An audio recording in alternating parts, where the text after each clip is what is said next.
Сәлем достар. Менің есімім Майдана. Менің арнама қош келдіңіздер.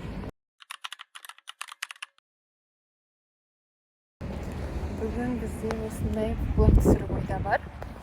Мен таңертесімен үйден шығып кеттім. Бірінші рет қызымды осылай жалғыз қалдырып бара жатырмын. Бұған дейін тек емханаға, яғни поликлиникаға қалдырған болатынмын. Соның өзінде ол бізде үйге қарама-қарсы тұрған емхана. 5 минутта жетуге болады. Ал бұл жолы мен Қазпоштаға барып жатырмын. Пошта біздің үйден 1-20 минуттық жерде. Оның өзінде жаяу емес, автобуспен. Өзім бірінші рет бара жатырмын ол адреске. Нәжімеденов көшесінде орналасқан пошта. Қалибек Қуанышбаев атындағы театр көшесімен өтіп бара жатырмын. Өзіме әдемі серуен болып жатыр. Ал қызымды бірінші ұйқысына ұйықтатып қалдырып кеттім.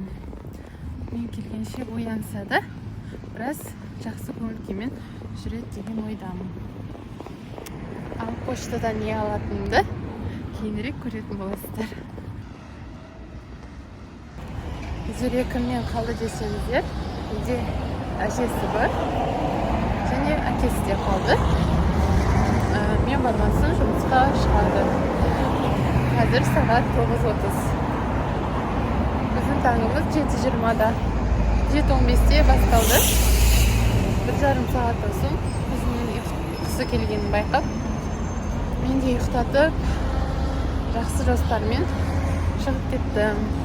Негізінде Зеренің солай тұрып ұйықтағаны өте ыңғайлы болып тұр. Себебі бүгін бізде бірінші күн массаж қабылдаймыз. Ол кісі 11-ге қарай келемін деді.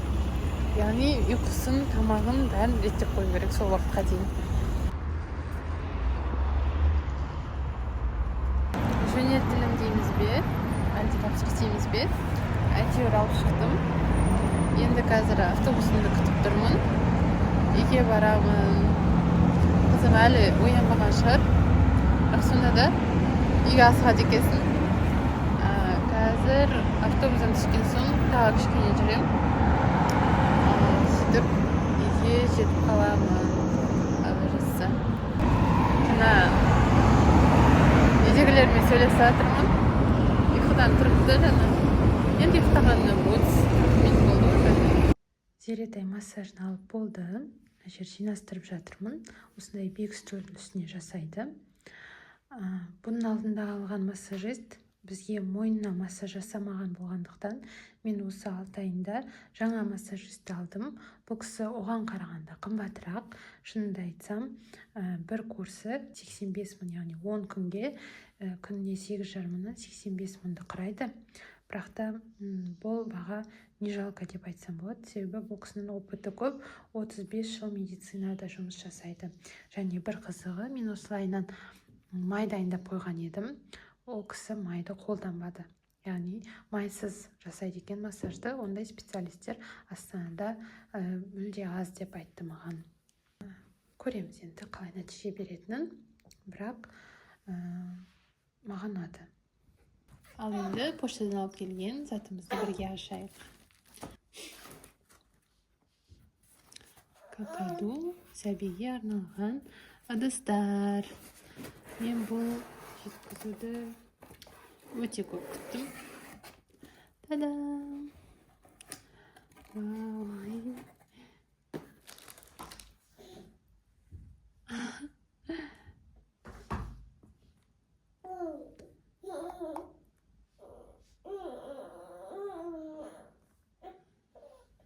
Супница.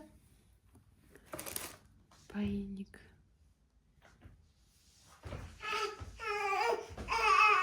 Ешқандай иіс жоқ.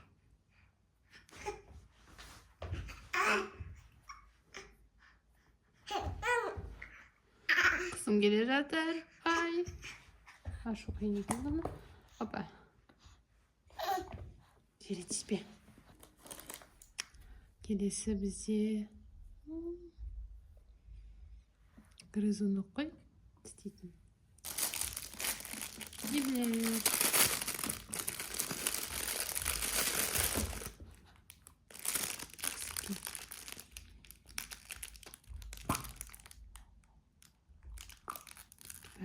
салыстыру керек. Мына бізде сыйлыққа берілген щетка. Қасығы бар. Как мило.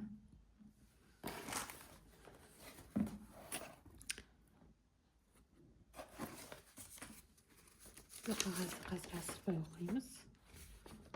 Деревянные посуды дейді. И по уходу за посудой.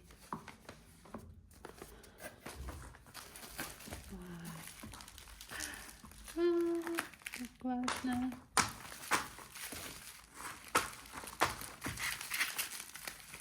Найдем.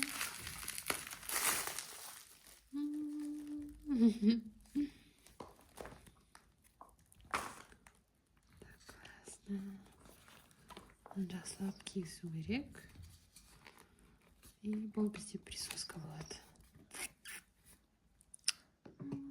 Әдемі.